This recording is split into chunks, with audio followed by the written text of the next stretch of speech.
This is my colleague, Lilith Lysistrata. She also deserves a hand for helping me put this together, too.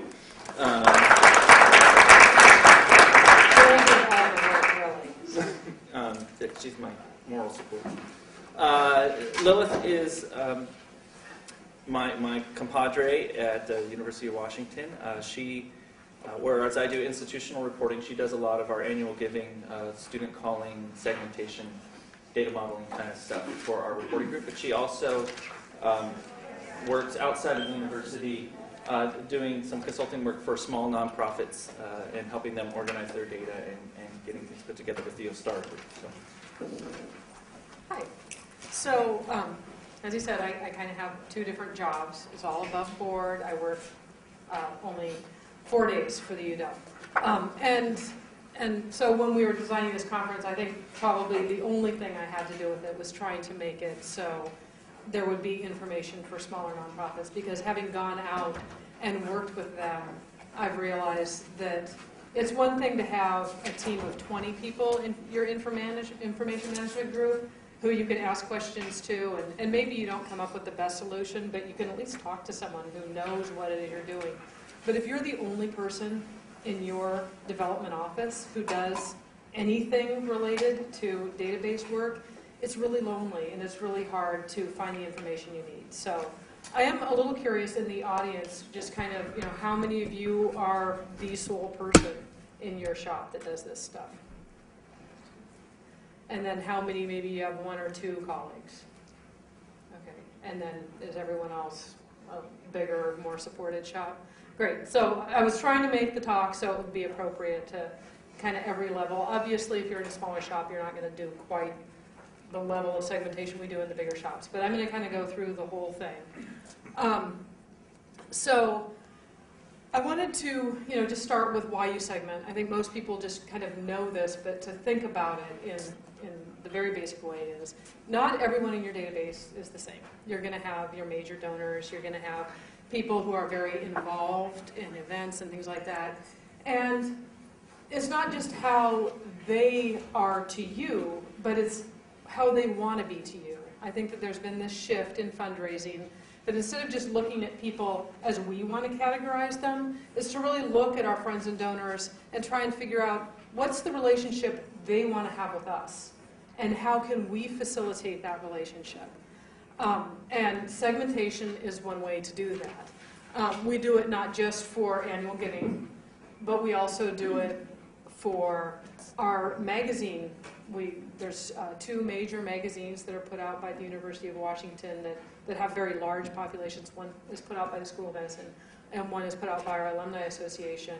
And we actually segment those populations for cost and also method of delivery, things like that. So and then there's the stewardship component of we segment to make sure that we're going to communicate with you as a donor the way that you want to hear from us.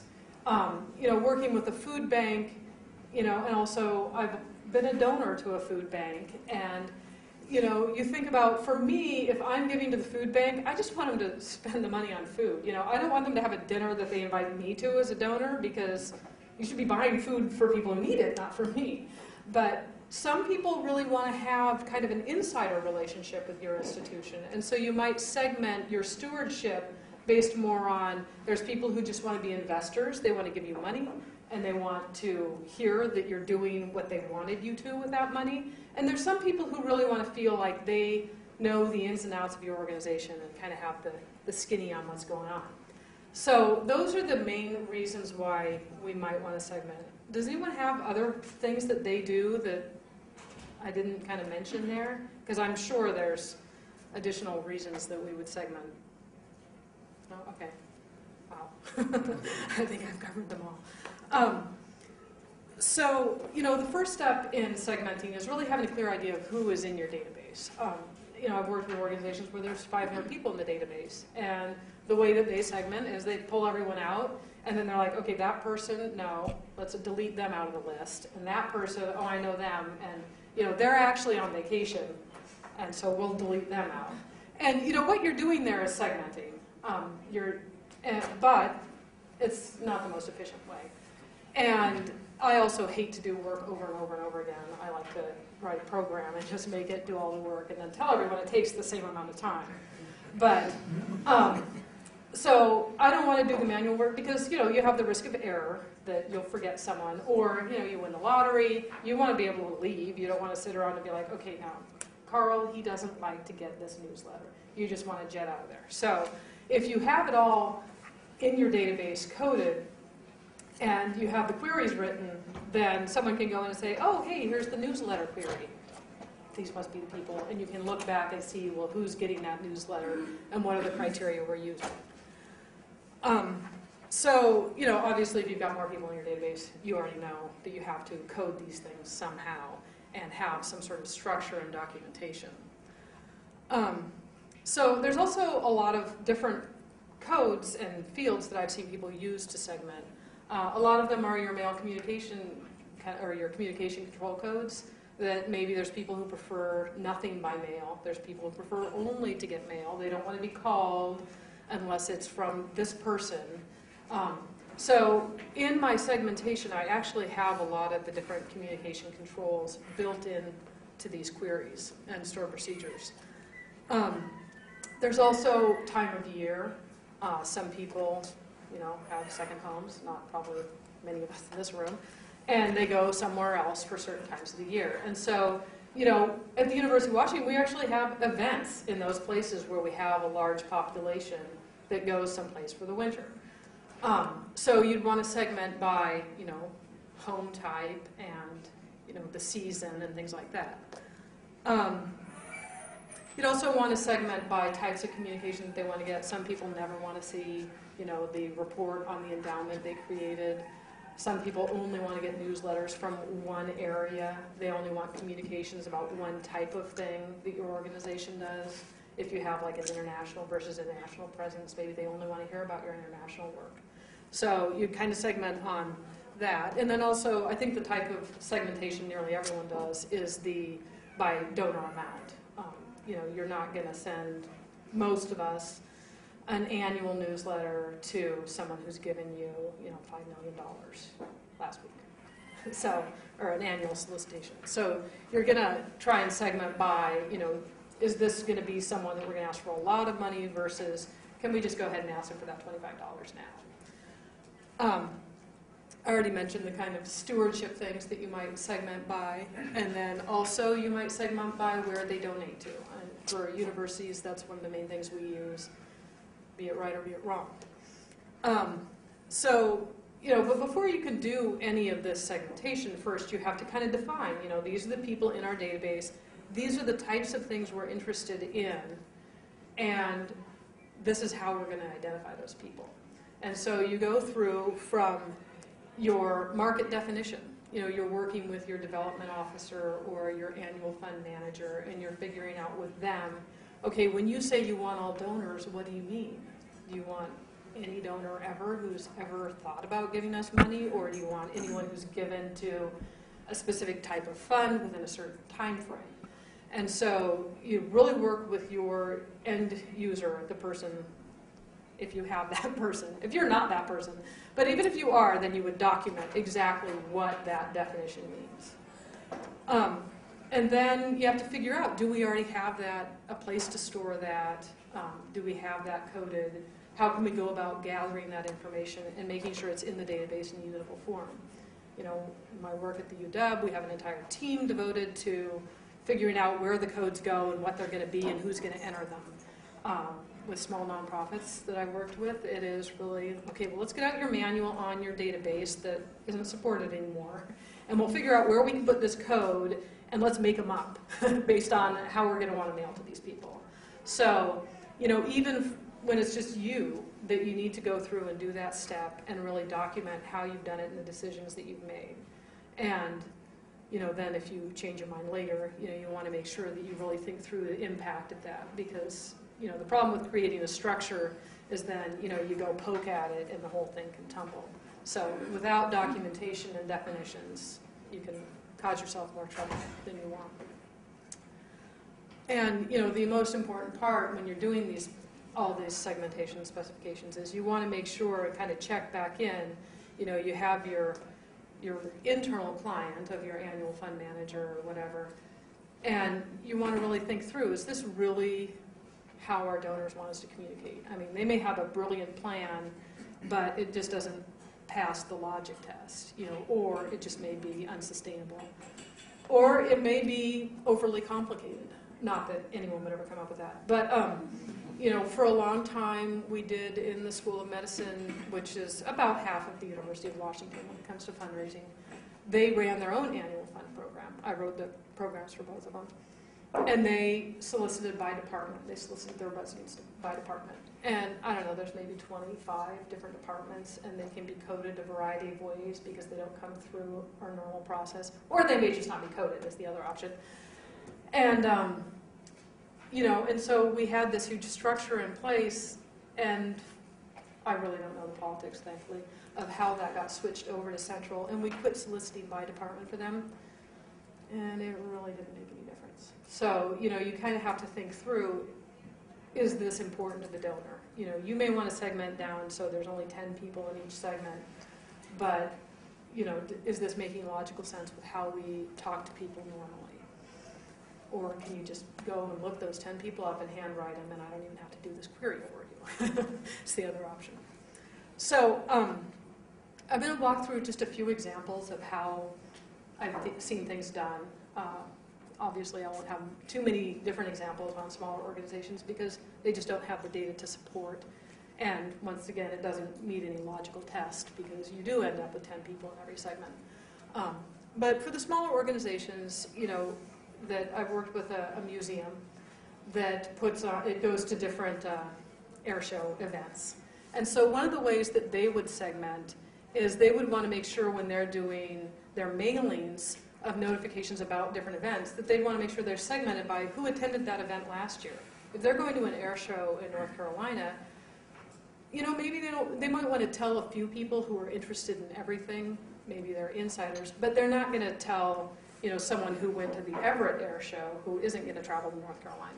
So they segmented kind of by their interest of specific types of airplanes because these were all airplanes that actually go, they're historic aircraft that actually fly.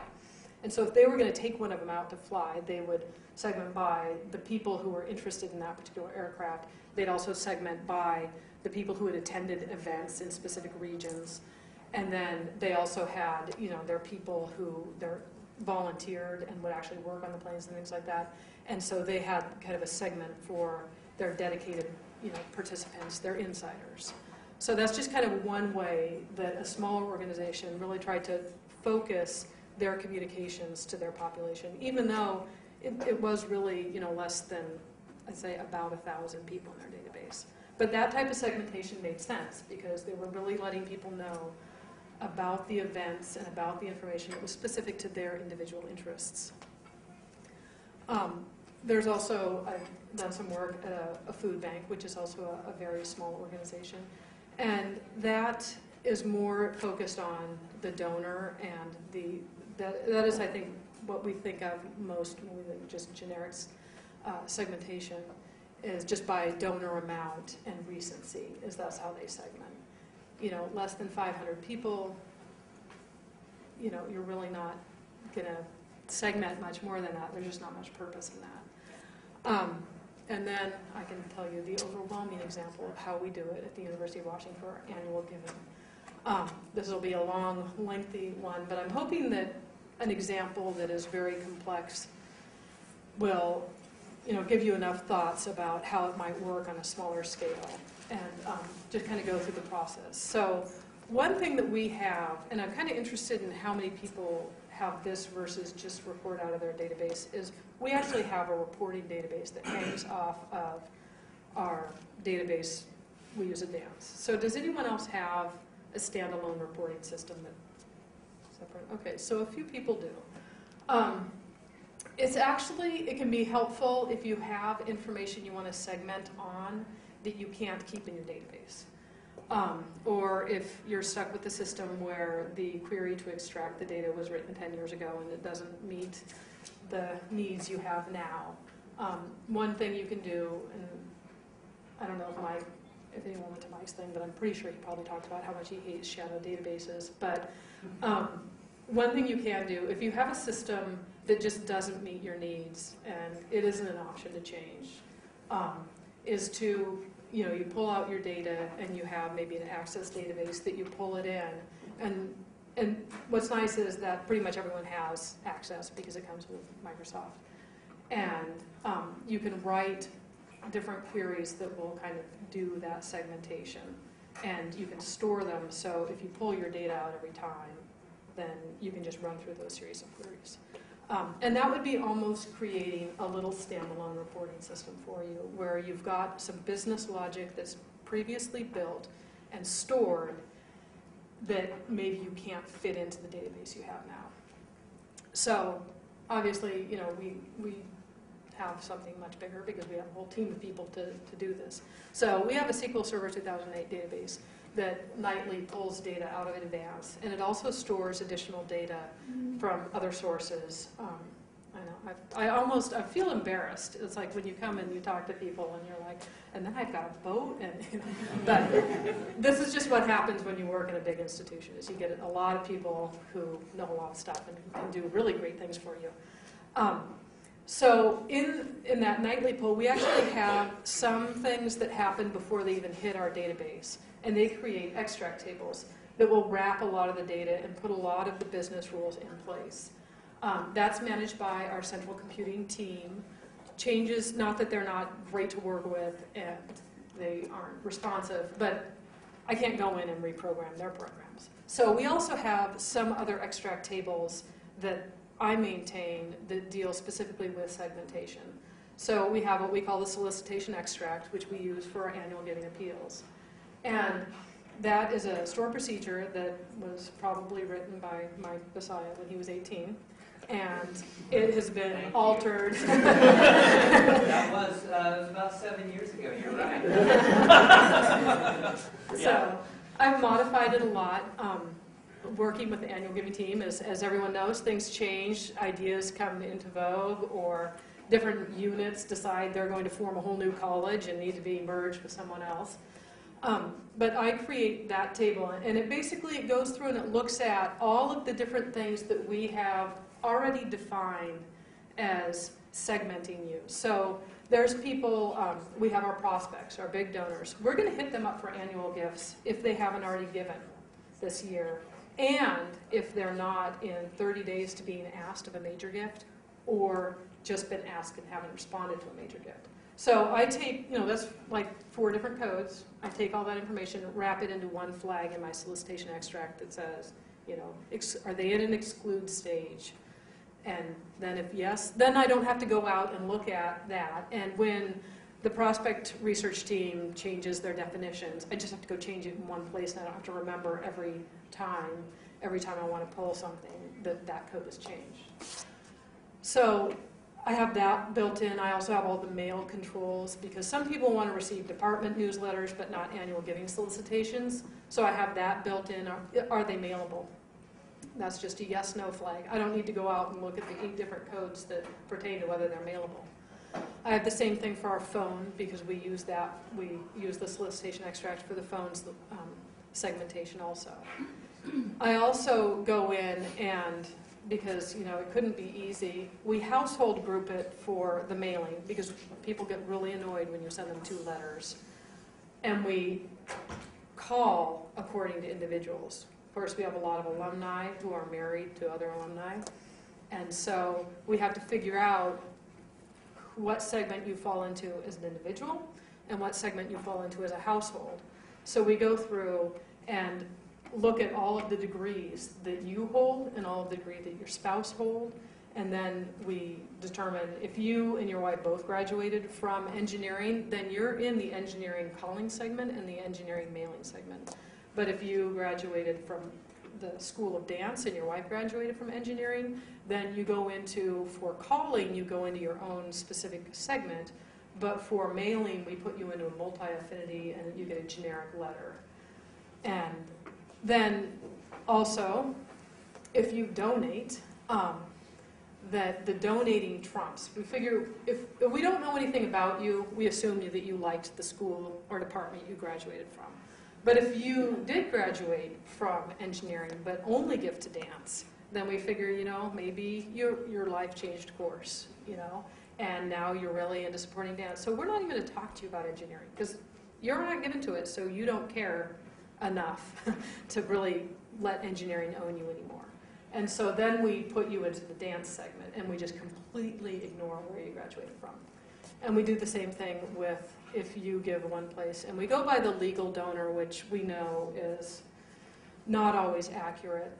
We give credit to spouses, but it goes by who signs the check, which, you know, I'm actually partnered with someone who graduated from UW, and I happen to pay the bills. So I end up as the legal donor, even though it's not me who's giving to the College of Education. Well, not that I don't want the College of Education, but I didn't graduate from there. So it is kind of a funny thing, but it's the best we have. It's really hard to call every household and say, so was that your choice or was that mutual? Or, you know, we just kind of have to go with who the legal donor is. And then once again for calling, we also take into account if you and your wife both graduated from engineering and you're the legal donor to engineering, then we don't, because we pull the donor and non-donor segments at the same time, we don't want your spouse to end up in the non-donor segment and you end up in the donor segment. So I actually go out and have logic built in to determine whether you're the non-donor spouse of someone who donated to the area that you're in as a non-donor. So I don't even want to tell you how many lines of code this is because I don't even know. I know that my main program is well over 2,500 lines of code, and then that doesn't even take into account all that affiliation affinity logic, which is its own separate program. But that's the general on how we do the annual giving, mailing, and calling.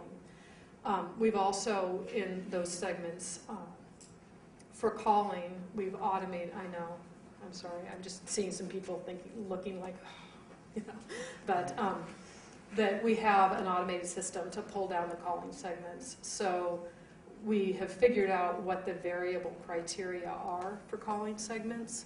So we usually withhold reunion years because they get a special market. So I have a flag in there whether you're a reunion year. And then we also only call people under $999 annual donors. And then we have another segment for what we call the President's Club. And then if you give over $2,000 a year, we don't usually call you, I mean, I'm sorry, not over 2,000, but over a certain level, there's a maximum cutoff, and then there's that President's Club range. And I'm trying to think of what other criteria are in, but what I've done is I've built a table that holds that criteria for every appeal the student calling is going to do. So the student calling manager can go in and just enter in those variables, you know, when's the cutoff date, because the other thing we don't want to do is we don't want to call your household, maybe your dance and engineering, but we don't want to call your household if we just called you last week. So we have a criteria in there when the last time we contacted someone in your household. And so that is a variable date that she enters into that table. There's a little web interface for her to do all that data entry. And so she just goes through and enters in all the variable criteria that we've defined, you know, because it's essentially the same every time.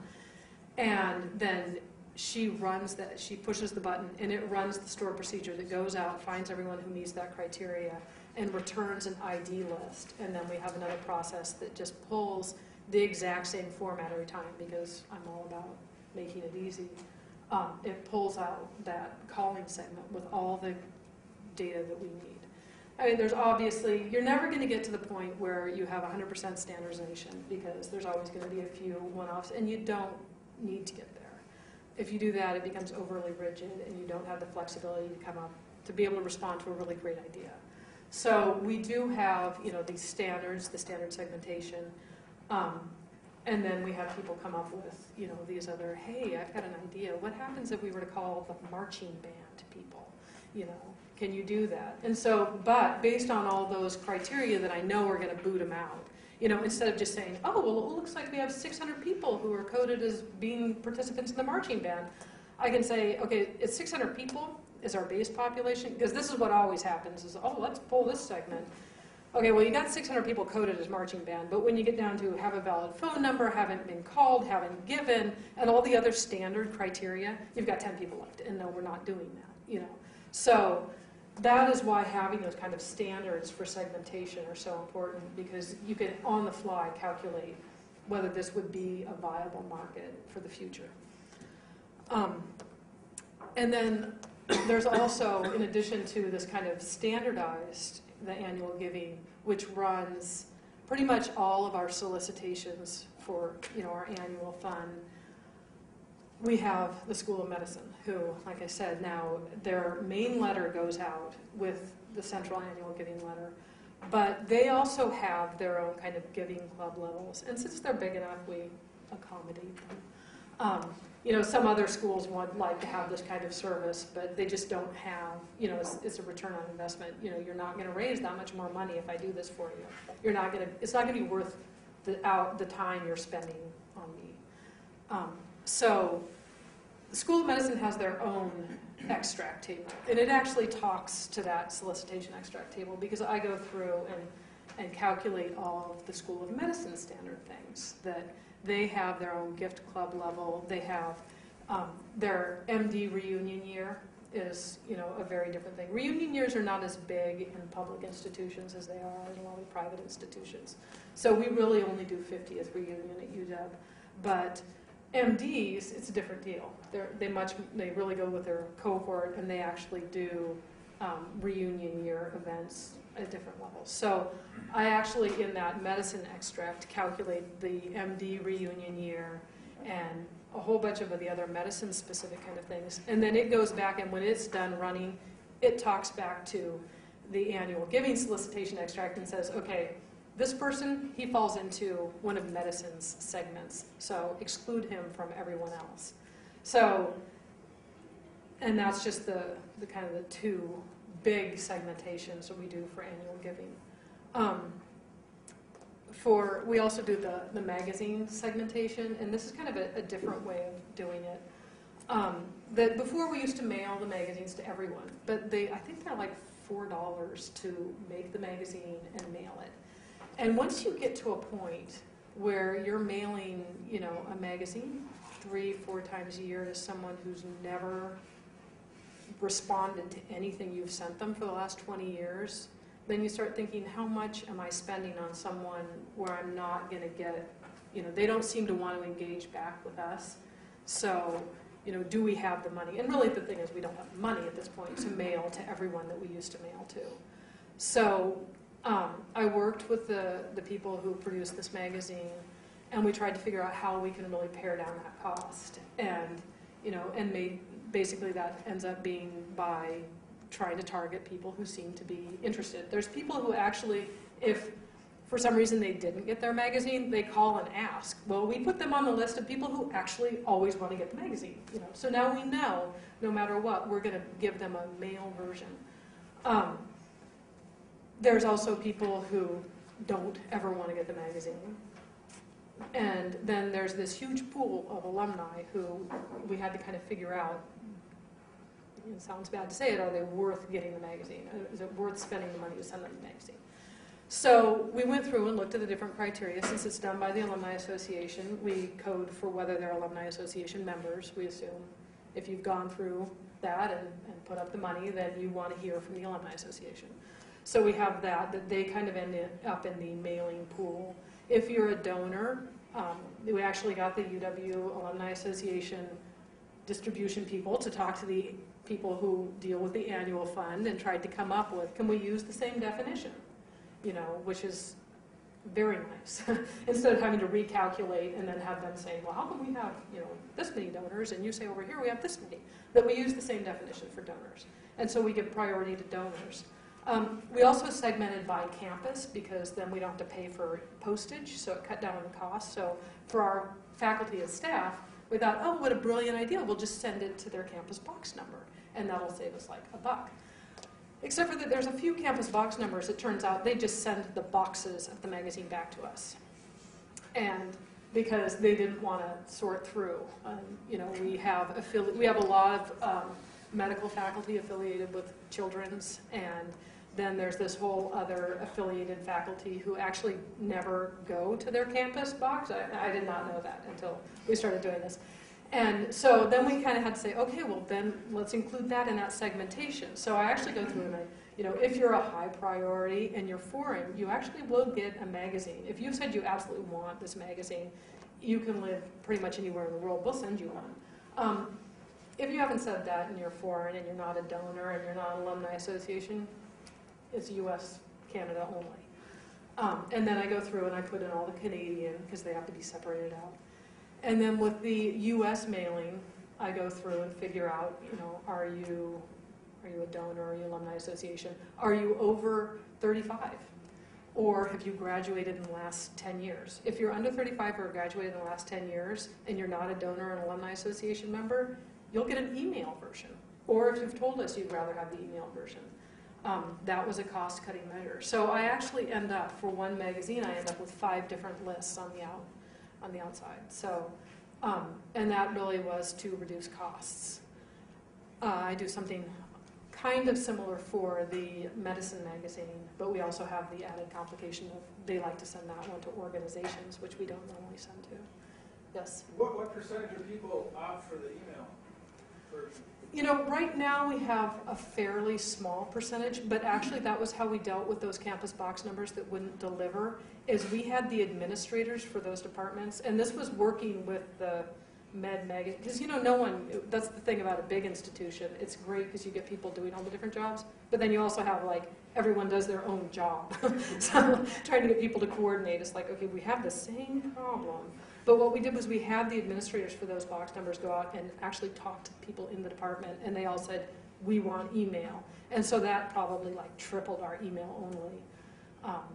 But in the smaller nonprofits that I've worked in, it's if you've got an email, you're in the email, unless you've specifically said you don't want it. But I was really amazed because, especially with the flight museum that I worked with, which is not the Museum of Flight, but a different one, that, they're all World War II and before, really old aircraft. And so, and the guys that are in there are all, older guys. And, we have this, when we talk about sending by email, we have this perception that oh, it's only going to be the young people who read their email, But all of their stuff went out via email. These guys were really tied into it, and they were really into the organization. And they'd give up their email because that's how they wanted to be notified for these different events. So I find, especially as a staff member, faculty, you've got your faculty or staff email. So, I argue that you're more likely to read that than if you get a magazine at home, as long as you're not the custodian. But, overall, people are pretty resistant, it seems. And actually, it was surprisingly hard to get them to agree to email it. We really had to, someone was like, oh, this would be a great way to save some money. I'm like, well, and don't forget, it's actually getting the magazine to people. Before, you were mailing it to them, but they weren't receiving it. So we're actually increasing the number of people who receive the magazine. And that was something that people had a really hard time getting, that you would actually, but we were mailing them before. It's like, yeah, but it only counts if they get it in their hands. So I could stand on the corner and tell you guys all a whole bunch of stuff, but you wouldn't hear it unless you're there. So, but we have been trying to work, I know that's Mike's thing, trying to get good emails, and we have, that's just a whole complexity. I don't want to get into too much about using email and whether that's been effective or not, but I know that's another thing with the budget cuts that a lot of the departments are really working on segmenting that way too. In fact, when we developed our ad hoc report request, I created so you could have more than one segment because so many people wanted the list of people we could mail to and the people we could email to and have them be mutually exclusive. I think that, there was one other thing that I was going to talk about with segmentation, which I don't know how many people saw Kevin's presentation. Okay. It was the data modeling, predictive modeling. Okay. So that's something that we've been experimenting with, and he's really amazing. You see him right there hiding. But I feel like if I say it, then everyone's going to dismiss that, well, we couldn't do this. But one of the things we're also doing, because we have so many never giver alumni, people who've never given us a gift, they've never communicated with us, that every year we're graduating more and more people, and finally we hit that point where it's like, okay, we can't keep hitting them up for gifts, we just can't mail to everyone and ask them for a gift anymore. So how are we going to decide who to segment out? So we have this huge pool of people we call non-donors, and they're people who haven't given to any academic fund in the past 3 years. So we actually went and built a predictive model and I took all of the non-donors in the past couple years who had converted to donor status. And we have this software. I'm not going to pretend to be a statistician. We have software that builds this model for us. And the main thing that you need for that is you need the data. And that's the thing that's great about this software is it builds the model automatically. So as long as you know your data and you can create a good extract, it can go out and create this model. And so what we did was we took all of those non-donors and said, okay, so of the non-donors who became donors, what do they look like? What variables were important to them? And we dumped in everything we could think of that might possibly be related. And we used that model then and we scored our non-donor population. And then we said, okay, we'll take the top 60,000 because that's how many we can afford to mail to. And so we actually did that level of sophistication with our modeling. We're trying that for our Alumni Association membership mailing this year too, which I'm really hoping I did it right, because it took a lot to convince them to do it this way. And then I'm thinking, man, if I screwed that one up, they're never going to listen to me again. But I did a thing of who converted to becoming a UWA member and who had never been a member before. And, let's just mail to the ones. And what was interesting is he had a number, I think it may have been 60,000 for that, but he had a number of pieces he could mail. But when I scored it, really there were about 5,000 who ended up being likely members. And so what we're doing this time is we're taking the top of however many he was going to mail to, and then once we get the responses, we're going to see whether that worked or not. And maybe we would then use that instead of saying, okay, the top 60,000. Well, if we're getting the same response rate out of the top 10, forget about the other 50, and segment really based on something that is so complicated that my little human brain can't calculate, which is what the modeling software does. So I feel like that was a lot and very complicated, and probably more complicated than anyone else even wants to. I think if I were starting this from scratch and annual giving came to me and asked me to do this segmentation, I would just say no.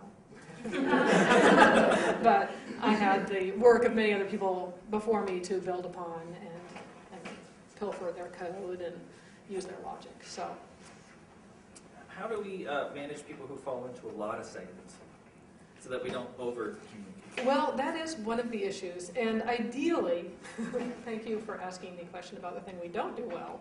The idea with the segmentation on the annual giving side is that you only fall into one annual giving segment.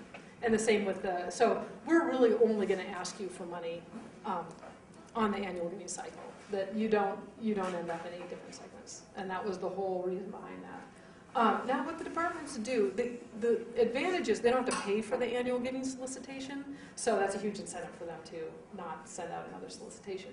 There are some units that don't want to participate in that. Medicine was the one that took, I think, the longest to move them over, and we still give them their little section of people that they really like, and they, because they are half of the university, they get their own preferential treatment, that they get their top is just skimmed, they get to skim right off the top for their good donors. But we don't really handle as far as other types of mailings. You could be getting our UWA membership or magazine. You could be getting the medicine magazine. You could be getting, 4 department newsletters. I'm on the Department of Sociology newsletter. No idea how I get in that because I'm not an alum, and I don't think I've ever given to them.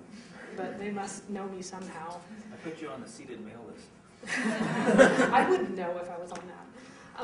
But, so there isn't really a good way, without getting into. We do have kind of what Carl's talking about with the preventing mea culpa. We do try to the best of our ability to track all the mailings that we send out. But as you might imagine, the huge institution that we are, there's just no way to know what people are doing. Yes, Mike? You know, you mentioned that you have multi-affinity people who get a generic letter.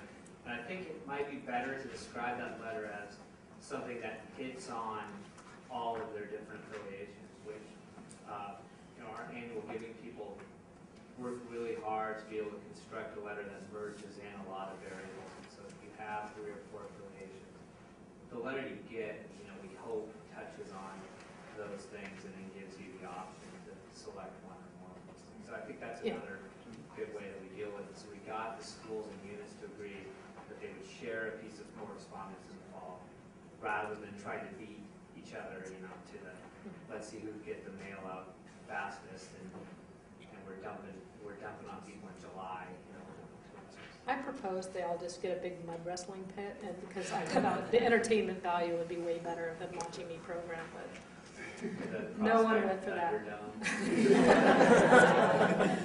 So does anyone else have, I mean, you can certainly ask questions about how we do it, but does anyone else have other things that they're doing? What I'm interested in is in membership. That's something that I didn't really touch on at all. Do people do membership solicitations, and do you segment anyone? We do a lot of direct mail, but we're not a membership organization, so we segment a lot based on the RFM, recency, frequency, monetary. But another way that we segment regularly is by giving channels, so we'll segment by online, direct mail responsive, and multi-channel. Yeah, we don't use that, and I've wondered. You know, we also do a whole email campaign, but those guys aren't up here to talk about that, so they don't get to say how they do it. But yeah, it is interesting that because we have a planned cycle for our annual giving, and we do, you know, a couple of letters, and then there's the calling segment, and the calling schedule is just kind of developed. You know, there's so many schools that we try and get through all of them.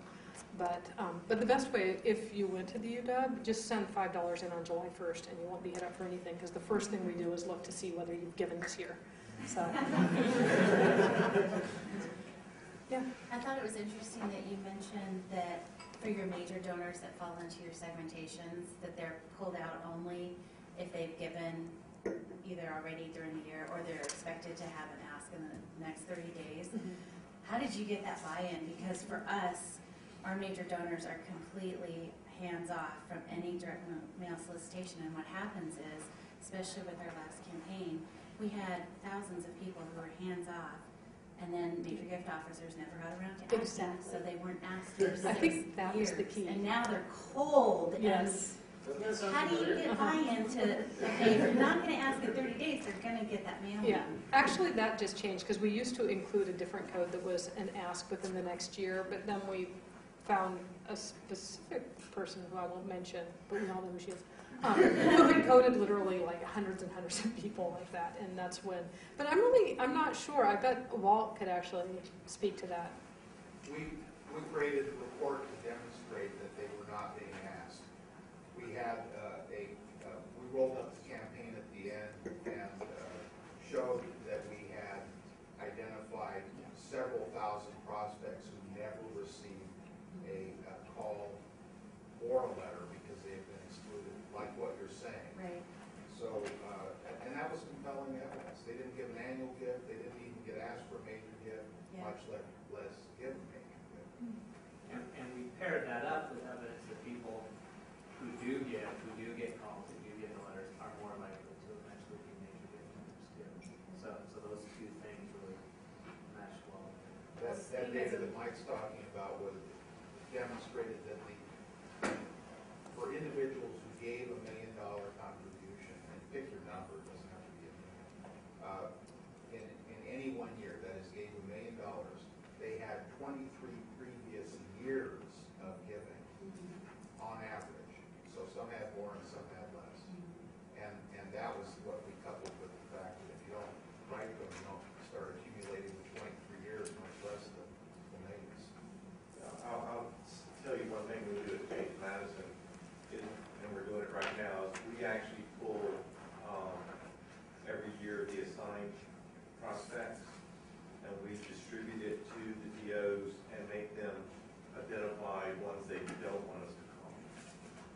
and then Our deals we whoever is mark left anyway. over, then we put it into an assigned calling pool, and they get a special message, obviously, as an assigned prospect, but we put the onus directly every year on them to not let them go without contact. And that's essentially what we do at UW, except that we take it one step further where you don't get to say you're going to exclude them, you have to deliver them a proposal. As soon as you deliver them a proposal, you get a window That is where they good. don't get called. So it's yeah. One of the things that we just recently did, sorry, you're getting the UW Right. I paid them all. is we developed some new fundraiser performance reports. And on one of the reports, I love this report, it was fun to do and then fun to get the reaction, is I think we just did it with core prospects, and we list all their core prospects, and then there's a checkbox next to each name that says contacted this year and submitted this year, proposal submitted this year, and it's a checkbox. And when the data says that they filed or when they filed a contact or filed a proposal, then the checkbox fills in. So all of a sudden, we sent them out at the end of the first quarter for the first time, and they all got these lists that all these empty checkboxes next to them, and they all went, and so it was just, you talk about visualization, is you have this list of all these people that are your core prospects that are supposed to be, your babies that you're coddling, and you have all these empty checkboxes next to there, kind of, and then, so what we're hoping is that at the end of the next quarter, they'll get that report and say, look at all the new checkboxes that are filled in now, and that it's that kind of, personal competition within yourself to fill in your checkboxes. Because then, when you sit down at your review, your manager's also going to sit down with you and go, look at all these empty checkboxes. What are you doing? Well, I think we definitely do have the advantage of having Walt, who is a pretty good advocate, and also works really closely with all the other parts of the team to make that argument that you don't just get to globally exclude people, because what you're doing is you're shooting yourself in the foot. What has been the most significant segmentation as far as targeted fundraising effectiveness, like the most successful? What segment did you create that really kind of paid off? So is Beth here? We don't generally, because we do so much that is by department and school, it's one of those things that's very difficult to compare, because your dentists are probably going to give more than your philosophy majors. So I think that what's been most successful is not so much creating a new market, but the elimination of markets that weren't adding value. And because we do have the programming power that they can come to me and I can do this, whereas if it's just one or two people, then you say, yeah, that'd be cool, but I don't have 2 weeks to do this. So for us, it's really it's the streamlining of getting away from that. And Walt has something else to add. Just to follow up, we created a concept called affiliation, and affiliation is affinity is where people are actually giving, and affiliation is where they graduated from. Before affiliation, we always asked for the unit from which they graduated, regardless of where they give. Once we started asking for where they actually give, we had to bust up some furniture, because it's all about, all these engineers are mine if I'm an engineering dean. But once we broke that furniture, and we said it's where they give, not where they graduated, it made a huge difference in renewal rates. It's a lot harder to ask someone for engineering who's given to dance and renew them for dance. You ask them for dance, make the case for dance, they not only renew, but they upgrade. So that was the big break on segmentation. And I think that's the what Mike did before my time. You talked about your mailing segmentation and not mass distribution. Have you received feedback on if that's gone well, or if people stopped getting the magazine? Proportion of folks that called in and said, where is mine? Yeah, we did get some people who called in and asked, how I didn't receive my magazine. And then, of course, many of us are stunned. It's like, That was did me. you read that? Oh, okay. And That was the under 35, graduated within 10 years, don't And give we a have whole your heck of a email. lot of money, Yeah. kind of people, and then, that's my bathroom reading. Right. And you know what? Then we sent it to them. Because what we're trying to do is make sure that we're actually communicating with the person the way they want to be Right, if communicated. you have like any statistics on what percentage or what proportion that would be? You know, no, but it was probably Joel. It was about 20, 30 people. I was going to say, as being from school medicine, almost no one has ever called and said, I want something that they're not getting. It almost never happens. And when it does happen, it's just like Will said, it's kind of a surprise. Like, oh, yeah. And I don't know if that means we're doing the segmentation well, you know, so that we've stopped mailing people. Maybe that could be, or it could be that really people didn't care in the first place. That's actually nothing. But either way, if they're not complaining, then it must be okay. It might be. So They don't know that they're not getting it. yeah, but they used to get it, you know, so. Yeah, some people actually know. I don't even know the distribution schedule, and I pull the list, and every time they ask, I'm like, oh, it's that time again. And that always amazes me. I didn't get my magazine last week. How did you know? It's a good sign of affiliation though, if people call you and say, right, Yeah. absolutely. Is there a question to that? Yeah, question on, so you segment the people that you done it by mail, so you send them a response device. Now, the person goes online and makes the donation. Is there some mechanism to help you track that data element so that you know that this person received the piece and did the online donation? Yes, we know that they've received it. Well, we know we've sent it to them. We can only assume they received it. Of course, with our incredible delivery rate that Mike does, then we're pretty confident that they've received it. I'm trying to make Mike nervous by being super nice to him today. But we do, so there's two ways you could do it. You could get your piece and go in and like say, hey, I received this, and here's and actually put in information. Or you could be the loser like me who would just be like, oh yeah, what's that website again? And just going completely out, and then we'd have to tie it back together later. I don't know how much, when we do the analysis, or the kind of the reporting, we can't really for sure say, if you received, we sent you a mail piece, and then like a week later you went into the UW website and navigated over to the foundation page and gave, and didn't say anything about the piece, we can't really be sure that you gave because of that mail that you received. But we do have the alternative of go to this place, right?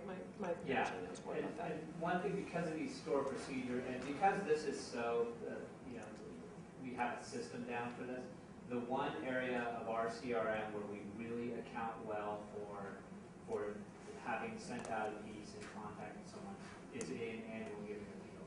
It's meticulous, it goes back 15, 20 years. We know every piece of mail that we generated for annual giving, and we know whether the person responded to it or not. And it's the same with the phone segments. So for those pieces, for those response devices, if they go to the website, we can pretty well make it an inference, using the timing and the allocation, and determine cause and effect and decrement that appeal. On other stuff is actually where it's hard. People pull down a list and don't put an appeal code on it, don't track that in advance. Then when the gift comes in, we may not even know that there was a piece of mail that generated that if they paid online. Well, and some people will also send a response device back from 2 years ago. Really? We ask them though in the Yeah. web form, for if they're responding on response points, or if they're paying on the pledge. So that brings up a question. You're pulling your actual lists from a reporting or extracted database, but then you're taking those IDs and actually loading them back in the appeals table. And that's part of the segmentation process. So that way we can really know who ended up with what and be able to track it. And that's great when someone calls you and is complaining about something they got in the mail. I remember this from because I used to work student calling, and we had the 1-800 number, so we'd get these calls. And I could look it up and see exactly what they were, probably what they were. Yeah, I mean, it's actually the weirdest problem I ever had to track down like that was someone received, I think it was a reunion year, And she's like, I didn't graduate that year. And so I went in and I look on her record, and it's like, you're right, you didn't graduate that year. And I couldn't figure out how she ended up in that segment. I went through all the different logic, and I was like, and tested it, and like, no, indeed, if I were to run that today, she wouldn't end up in that segment. And then finally, I really went into her record, and for like a 2-week period, someone had changed her class year during the time I pulled that. And it was just one of those things of like, trying to figure out, but without having the logic saved and the program written and the rules really specified, I never would have figured that out. So, I wouldn't have been able to say with confidence, no, that was right when I pulled the data. Mm-hmm. Curious, do you have more and more where the schools are wanting to communicate with their alumni more and more than, and I guess you're more school-based, so your development officers are there, but we have more where the faculty and whatnot are wanting to send a personal message out to their alumni, and it's trickling down. Mm-hmm. Traditionally, it wasn't so, Scattered. scattered, and now it's like everybody wants to get their little Right. lab message out, and of course the person went through their college, so it's their alumni, so they have the first priority on sending whatever from their personal account. Yeah. Well, we don't really control communications. If you have 4 degrees from the UW, then you're available for that. All the different schools and all the different departments. If they want to send you their newsletters, if you don't want to receive them, then you call up and say, I don't want to receive this one or this one. Just leave me alone. It's the solicitations that we really want to control, because it's okay for you to hear about 4 different schools and what they're doing, but we don't want to have 4 different schools asking you for money 4 times a year, because then you get people who say, I never want to hear from you again. And that's the relationship you're trying to avoid, is the I hate you relationship. So. It's good though to have the fundraisers kind of be the arbiter of that and not the reporting. I mean, one of the things you don't want is to put reporting in a position where they're seen as the gatekeeper, because then people start pulling lists and hiding them and stalking them. Our hope is that you hire fundraisers and that they have the expertise to do that, and they can kind of work through those issues with the faculty. And the reporting group doesn't have to assume so much of that responsibility, because in the long run, that's just kind of a recipe for disaster. Last question. We are kind of seeing more and more with our graduate schools that people are responding less to the generic kind of annual fund for their school and more to specific things to like what they actually graduated with. So the School of Education, or people want to give to organizational leadership or change and a scholarship for that instead of the actual general fund. Have you been segmenting it all based on that more specific kind of affiliation? We do segment, for some of the schools, we segment by department. Usually there has to be a big enough pool, because just the writing of additional letter, I mean, is very time intensive. But we also do have units that don't actually graduate anyone. We have, the Office of Minority Affairs, Student Life. There's some different programs that obviously no one's going to graduate from libraries. So we do try to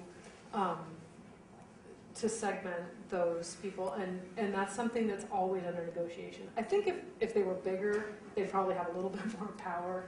Right now it's like, okay, yeah, you get your 300 donors, but it's going to be a smaller pool that goes for that. And that's where we have our standard segments. And then, one area we have, the College of Arts and Sciences is this huge behemoth. And they have a pretty big non-donor population. If we want to play with stuff, we're like, hey, you can have some arts and sciences non-donors. And that is where we do try out different markets. But, that's what I was saying, is that you're not going to get it so it's 100%, and this is the segments we use, and we're never changing anything, because you do want to try new stuff, and you want to see whether something else works better. But if you have those standards set, you have the documentation in place, then you're not going to shoot yourself in the foot by accidentally, oh, dang it, we were going to mail them a letter next week, and I just pulled them all and sent them this letter, that, not that I've done that.